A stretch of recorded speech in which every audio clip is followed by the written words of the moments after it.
You wake up, check your account, and see you lost $100. And right there, in your chest, you feel exactly why loss aversion makes losing $100 hurt twice as much as winning $100 feels good. You didn't lose your home, you didn't lose your health. $100, that's all. And yet your body reacts like something is genuinely wrong. Your jaw tightens, your stomach drops. The room feels a little smaller.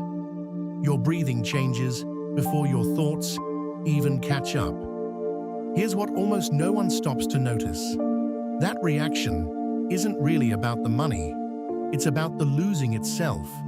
Your brain treats the disappearance of something you had as a kind of threat, not a math problem. A threat to be survived. And that single wiring decision, made long before you were born, quietly shapes almost every choice you'll ever make with money. Today, we follow that flinch all the way down to its root. It runs in you right now, silently.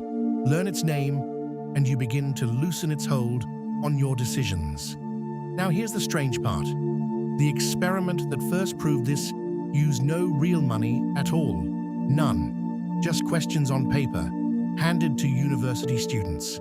2 choices, a sure thing or a gamble. That was it. No cash ever changed hands. Nobody won anything. Nobody lost anything. And still, a pattern appeared so consistent it would go on to reshape an entire field. The people who ran it weren't traders or economists.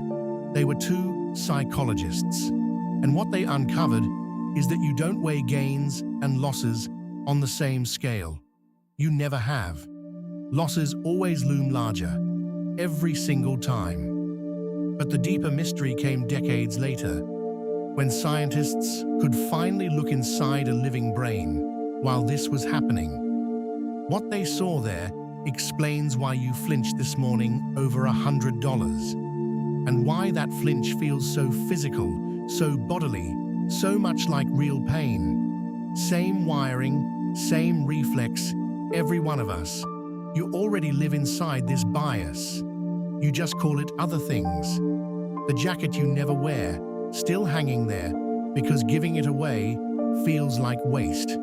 The subscription you keep paying for, unused, because canceling feels like admitting a mistake.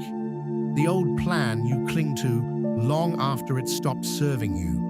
The chair, the habit, the routine you've clearly outgrown. None of that is really about value. It's about the ache of letting go. Watch yourself at a checkout screen sometime. Adding something feels light, almost weightless. Removing something you'd already claimed as yours, that drags. That tiny friction is loss aversion, working in real time on an ordinary Tuesday afternoon. It doesn't announce itself. It doesn't feel like a bias at all.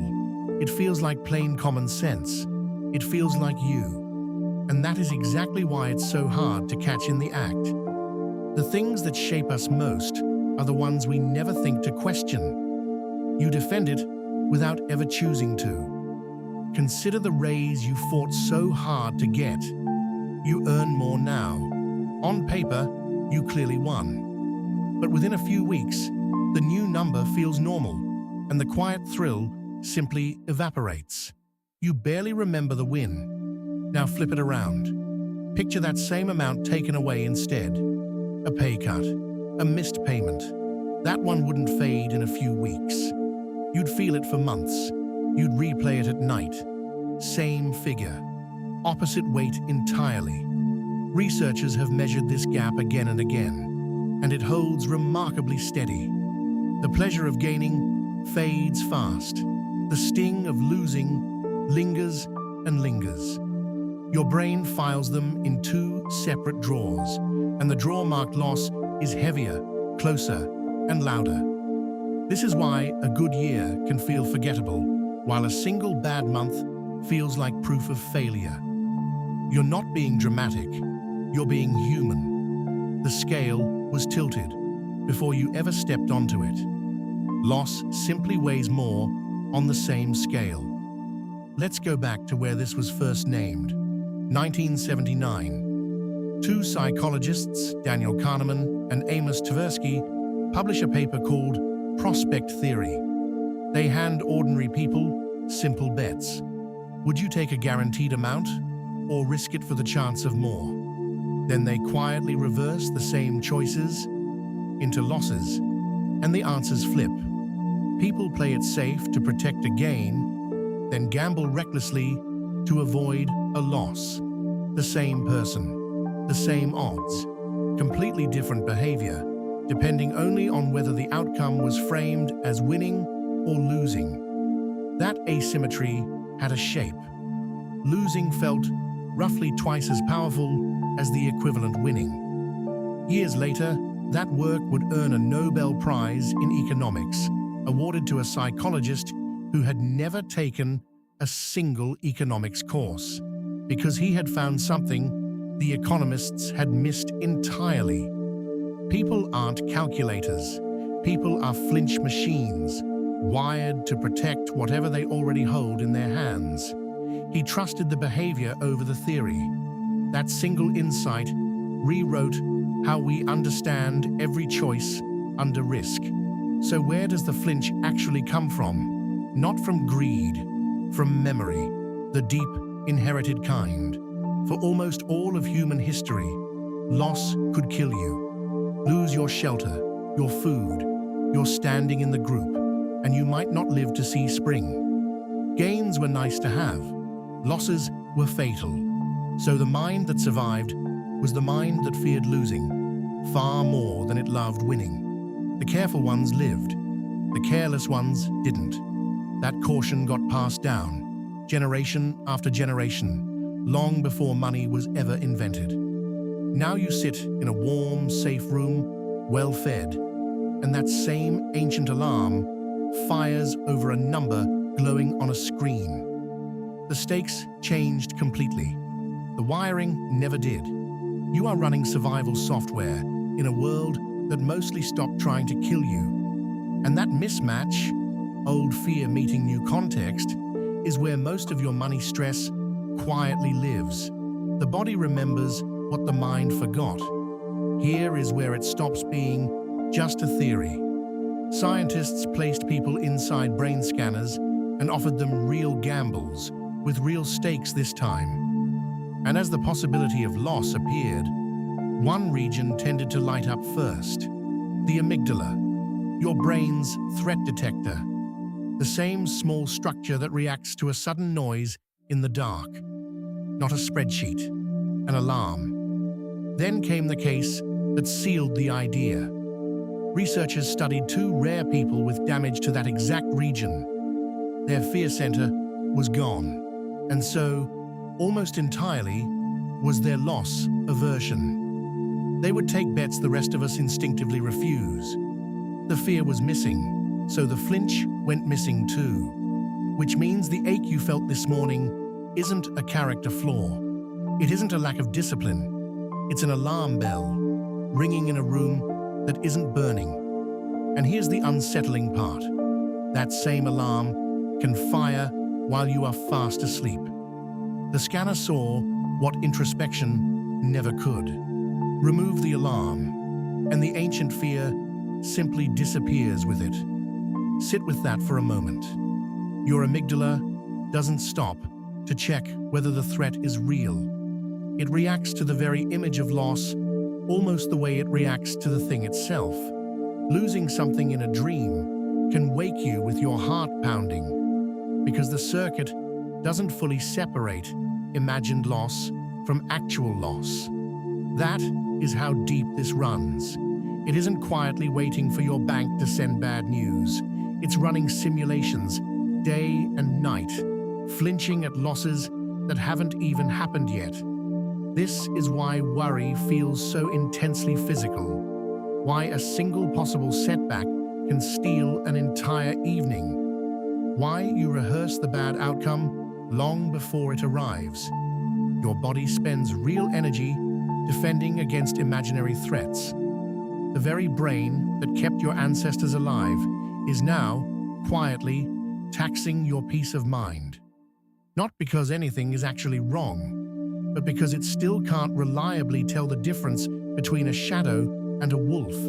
It guards you against ghosts, tirelessly. Now watch how this shapes the decisions that actually matter.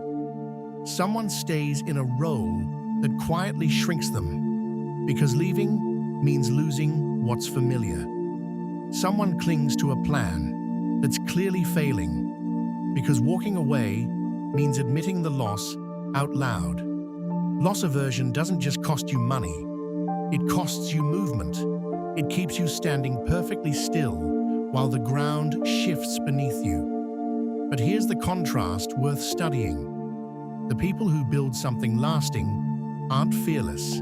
They feel the exact same flinch you do. They've just learned to hear it without automatically obeying it. They ask a different question. Not what might I lose right now, but what does standing still cost me over the next 10 years? They think in time. They think in repetition. They think in systems, not single moments. They know one uncomfortable choice, made calmly, beats 100 comfortable choices made from fear. The flinch still fires. They simply refuse to let it drive. Fear whispers stay. Time whispers move. So see what the flinch does across an entire lifetime. Your brain is built to protect what you already have, not to build what you could. Those are two very different jobs. Protection keeps you alive. It does not, on its own, make you grow. Left completely unchecked, the fear of loss turns a whole life into a defensive crouch. You guard the small thing in your hand and miss the far larger thing standing right in front of you. Every avoided risk feels like safety in the moment. It feels responsible. It feels wise. But stack enough of them together, and safety quietly becomes a cage, one you built yourself, one flinch at a time. The people who keep moving forward aren't the ones who feel no fear of losing. They're the ones who noticed the alarm was ringing far louder than the actual danger. They stopped mistaking the volume of the fear for the real size of the threat. A slow surrender, disguised as good sense. There's a hidden tax buried in all of this, and almost no one bothers to count it. Every time you refuse to release something that's already gone, you end up paying for it twice. Once, when you first lose it. Then again, every single day, you keep defending the loss. Economists have a close cousin to this, the trap of sunk cost, where past investment holds you hostage to a future you don't even want anymore. Loss aversion is the engine humming beneath it, the quiet belief that letting go is the same thing as losing, but letting go isn't losing. Sometimes it's the only way to finally stop bleeding. The hardest calculation your mind will ever run is admitting that the thing you're protecting costs you more than releasing it ever could. That admission doesn't feel like strength. It feels like defeat. It feels like going backward. It's actually the very beginning of clarity. You bleed quietly and call it loyalty. So here's the one habit genuinely worth practicing. Before any decision that makes your chest tighten, ask yourself a single question. Am I truly choosing this, or am I only avoiding a loss? That's the entire tool. You're not forcing a yes. You're not forcing a no. You're just checking who's actually driving, you or the old reflex. Ask it at the checkout screen. Ask it about the thing you can't seem to let go of. Ask it before you refuse something purely because it feels risky. Write the answer down, if that helps, so the thinking part of you gets a turn before the flinch decides everything. Give the slower mind a seat at the table. Some things you'll choose to keep. Others you'll finally release. Either way, the choice was genuinely yours. And a life built from chosen decisions instead of avoided losses slowly becomes a very different kind of life.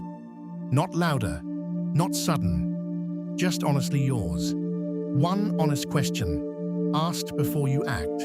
That one pause is where your freedom actually begins to grow. And here's the reframe that changes how you see all of it. The flinch isn't protecting your future, it's protecting your past. It stands guard over what already happened, the money already spent, the choice already made, the old version of you that already was. Loss aversion protects your past, not your future. That's the line worth keeping. Read it twice, because your brain will argue with it every day. Your future doesn't live inside the thing you're clutching so tightly. It lives in the risk you keep avoiding in order to hold on. So the next time that alarm rings, over $100, or a hard choice, or a door you're afraid to walk through, remember what it truly is. Not wisdom, not danger, just an old guard, still standing watch over a room you left a long time ago. And you get to decide every single day whether to keep paying its wages. The guard is loyal, but it's guarding the wrong door. Tomorrow morning, you'll wake up again. You might check that same account. And maybe the number will be down once more. $100, 50, whatever it happens to be. The flinch will come, the tight jaw, the dropping stomach, right on schedule. But this time, you'll finally know its name. It isn't the money talking. It's an alarm built for a world full of wolves, ringing inside a room that's perfectly safe. You lost $100 this morning. Your brain screamed as if you'd lost everything you owned. Now you understand exactly why it does that. The pain was never proof of danger. It was only an old reflex doing its old job. And knowing why is where the flinch quietly starts to lose its grip on you. The wolves were never really there.